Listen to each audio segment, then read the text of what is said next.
Sometimes you put two things together, this and that, and it works out really well. Sometimes you put two things together, this and that, and it really doesn't. As an example of something that works unexpectedly, yesterday my family tried the new item on the Taco Bell menu, the Mountain Dew Baja Blast pie. I would never have thought to put Mountain Dew and pie together, but it was tasty. Unexpectedly tasty. An and that doesn't work and actually forms the basis for a delightful movie is called The Nightmare Before Christmas. And it is the combination of Halloween and Christmas. What happens in this movie is Jack the Pumpkin King, Jack-o'-lantern, discovers Christmas, and he is intrigued by Christmas, and he takes over Christmas. He kidnaps Santa Claus, and he starts making the gifts to get ready to deliver them on December 24th. And the gifts delivered on December 24th are this very weird mix of the typical gifts of Christmas and scary things of Halloween. And in the end, Jack goes back to being the king of Halloween, and Santa Claus goes back to being in charge of Christmas. But it's an amazing example. It's a great movie of when and doesn't work. Halloween and Christmas. Halloween and Christmas, they don't work together. So we're looking at a moment in Scripture today in 1 Kings 18 where there is another and. And I'll tell you, it's not like the Mountain Dew pie, unexpected yet tasty. It is far more like the Halloween and Christmas, where everything falls apart and gets worse because an and is used when it really shouldn't have been. So the and that is happening is that Yahweh, the God of Abraham, Isaac, and Jacob, the one who had led the people out of slavery to the promised land, is being worshipped with and Baal, the god of the Canaanites, the god who is worshipped as being over lightning, the one who brings the rain and thus the crops. And we need to get clear about the difference here between Yahweh and Baal. Yahweh is the God of, as I said, Abraham, Isaac, and Jacob. And Yahweh calls Abraham, leads them, guides them out of slavery, and brings them into the wilderness over decades, centuries, right? Before giving the Ten Commandments. It is a relationship first. It is a sense of Yahweh loves us. And then out of that love, we're going to respond. But it's all very relational. And it understands that if God gives out of God's overflowing generosity to us, then as people who echo that, we give out of that generosity, we give to others, and so that other people are seen as equally loved by God. And so the act of worshiping God and following God, known at that point through the actions of Abraham, Isaac, and Jacob in the Exodus and going to the Promised Land. This is Elijah, so we're in the we're still middle part of the kingdom of Israel. So we're still centuries away from Jesus. But so it's a relational understanding of who God is, and out of that relationship comes a certain ethics. This is how God treats us, and thus this is how we treat others as people who follow God. And then Baal, those who are formed by worshiping Baal, it's not relational, it's transactional. It's all about the transaction. And the transaction is, I do this, you do that. Transaction is business and barter with others. And this way of worship and shaping people shapes people to be ethics free. There is no ethics in this trade, this barter. I do this, you do that. I don't see other people in this way of following Baal. I don't see other people as also the beloved of God to give out of my generosity. No, the question is, what can they do for me?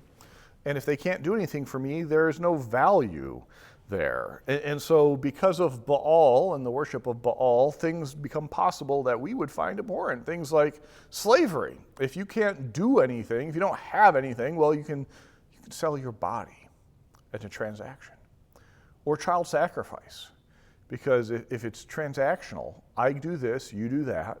If I want something big from you, I will offer you what matters most to me, and that would be the life of a child.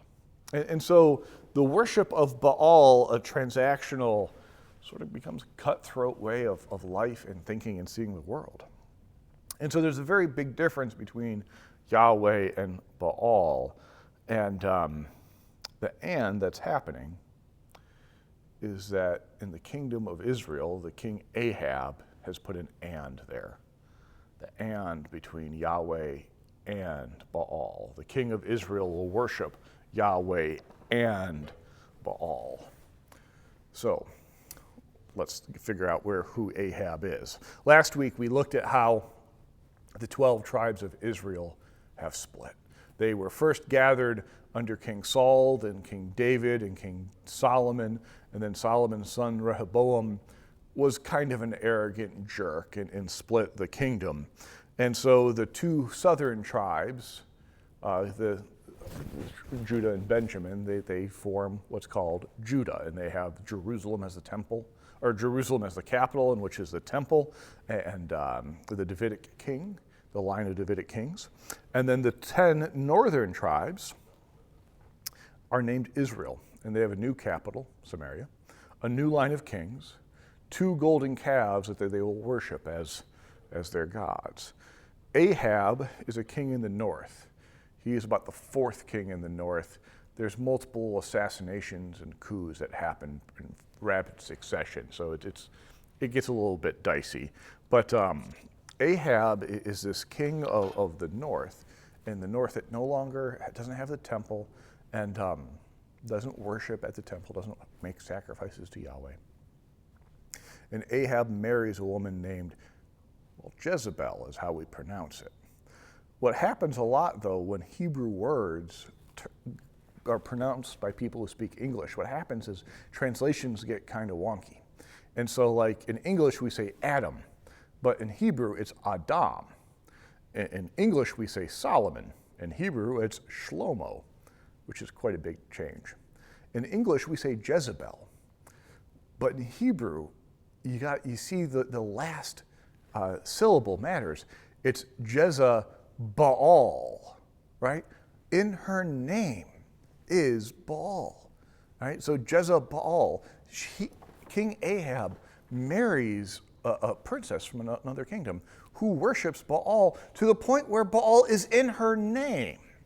And so Ahab, king of the 10 northern tribes, specifically warned many times in Torah and in Jewish history to not get mixed up with Baal, marries a woman who is named after Baal and actively worships Baal to the point that she persecutes and kills hundreds of the servants of Yahweh.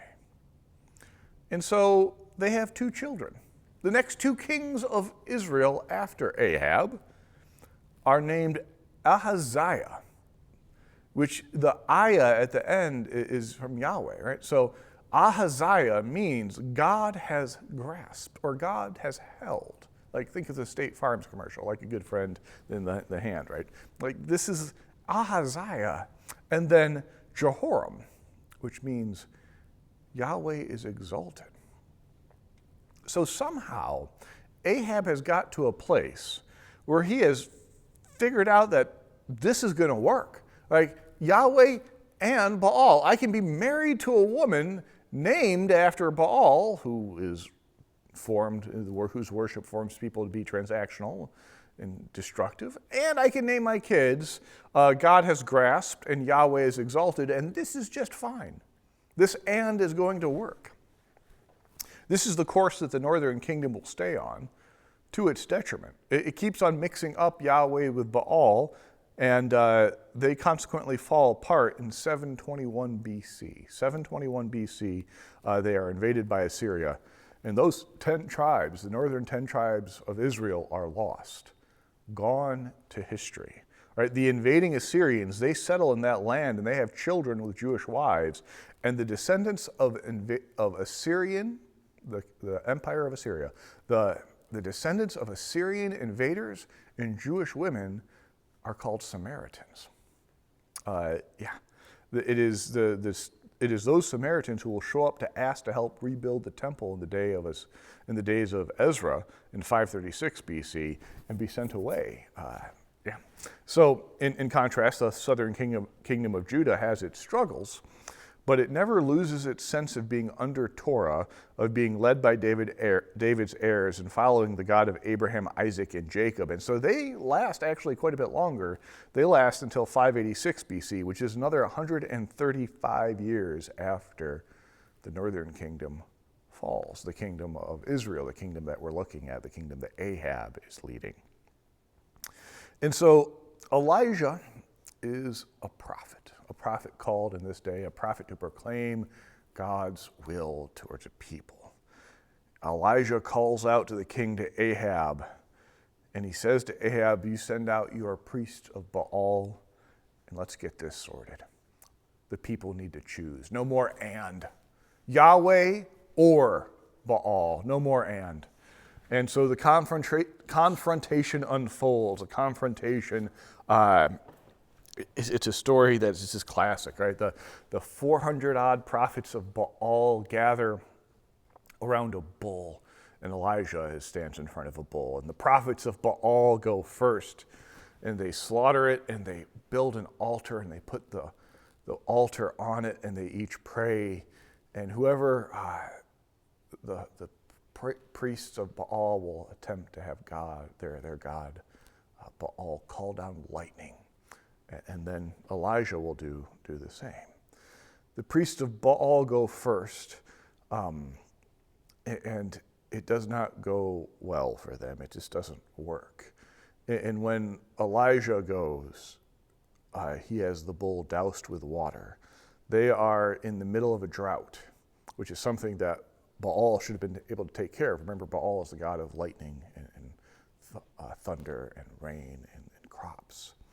And so this is kind of, Elijah has made a challenge to the priests of Baal that's sort of on their home turf. Because to say, let us both cut up this bull and see the real God, the God of this people, the God who's in control, the God who has power, will call down lightning. And this is on their home turf. For the word, the name Baal, when it gets Hellenized, when it gets adopted by Greek thought, Baal turns into, I don't understand how this works grammatically, Baal turns into Zeus, right? And Zeus, like, we know Zeus. Zeus is the god of thunder and lightning, and calling down lightning, this is up Zeus's alley, and it doesn't happen. And so Elijah calls down lightning, and it happens. Built burns up the carcass of the bull that is sacrificed, an altar built of 12 stones for the 12 tribes. So they have this contest, right? And it gets a bit interesting, right? At one point, Elijah is looking at the priests who are calling out, and he's mocking them. Yell louder, maybe Baal will hear you. And he makes a joke about how, you got to yell. Maybe Baal's got stuck in the bathroom or has fallen asleep in the toilet or something. And it's a little bit crass. But Elijah prays, the lightning strikes, and then Elijah tells the people, okay, you've seen it. There it is. No more and, or, Baal or Yahweh. Choose this day who you will follow, Elijah proclaims. And they choose Yahweh. They choose to be Israel. Like, the name itself, Israel, means struggles with God. Ezra, struggle, El, God. And so to be Israel is to be the people who continue to struggle with how to figure out how to follow God, how to follow the God of Abraham, Isaac, and Jacob, the God known as Yahweh, right? And they have chosen Yahweh to continue to be Israel. And Elijah gathers them to recommit to this, and then they have a meal, and Elijah tells the king, sit down and eat at this meal where your people, your tribes, you're the king over, are recommitting to follow Yahweh and not Baal, not Yahweh and Baal, just Yahweh. And it's a weird Then it's a very weird moment that happens right after this. The weird moment that happens right after this is Elijah tells the people to slaughter the prophets of Baal, and they do. And it's depressing. It may be that Elijah has been in conflict with Ahab and Jezebel for so long that it's sort of their barbaric tactics have rubbed off, and I don't know. It's sad.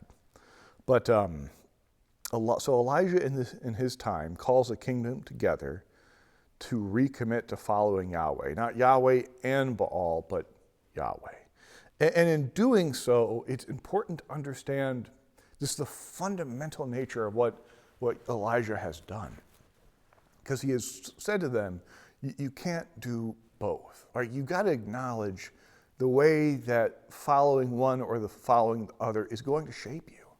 You're either going to follow Yahweh and receive the gifts of God and receive the generosity of God and be formed by this to be a generous people that sees people as made in the image of God, or you're going to follow Baal and get wrapped up into a way of life that's rooted in transaction, trade, barter, everything reduced to money and only money. And that's how we will evaluate people. And if people don't have money, they can sell their bodies because at least then they're worth something, right? You have to make the call. And Elijah has called the people, and they've responded, we will be Yahweh's people. We will follow God. This is not to say that every and is wrong. And some ands are unexpected and wonderful and beautiful, like Mountain Dew and pie. Like, I'm still kind of confused by it. No pie has ever been that color before that I've seen. But Yahweh and Baal, that and will never work. So how do we read this today? I don't think we are free from the temptation to mix what should not be mixed, to yield to the logic of Baal. And today I would argue it is even harder than it was in the times in which Elijah was proclaiming God's will to the people. For in that day, it was very clearly laid out that the temptation to follow Baal is such that you need to distance yourself from those who do, because it could easily rub off and you could fall into this way of thinking easily. And we don't have that ability today, for we are people of the Great Commission. Jesus sends us out to proclaim the good news to the nations and to make disciples of Jesus Christ. Like, we are sent out. And so if we are sent out to be amongst people who, they might not explicitly say we follow Baal, but they do. They see transaction as the way of life, as what matters most. As people who are beckoned by the God who loves us to see relation as what matters most, that God loves us so much that he sent his only begotten Son. As people who understand relation and sacrifice is what changes the world, not as transaction and deals, that money is secondary to what matters far more, right? We have to be even more firmly planted in our identity as followers of Jesus to be able to hold against that temptation as we go about our day, as we do business, as we interact with people, as we treat people the way that hopefully God would have us treat people. Elijah's call, which echoes across the centuries, is a call to follow Yahweh and to let that shape who we are fundamentally, first and foremost, so that all else that follows, everything we do in our families, in our politics, in our communities, flow from that gracious character of God who loves and serves and creates justice, because that is who God is. And we are created to reflect that in our lives. Thanks be to God.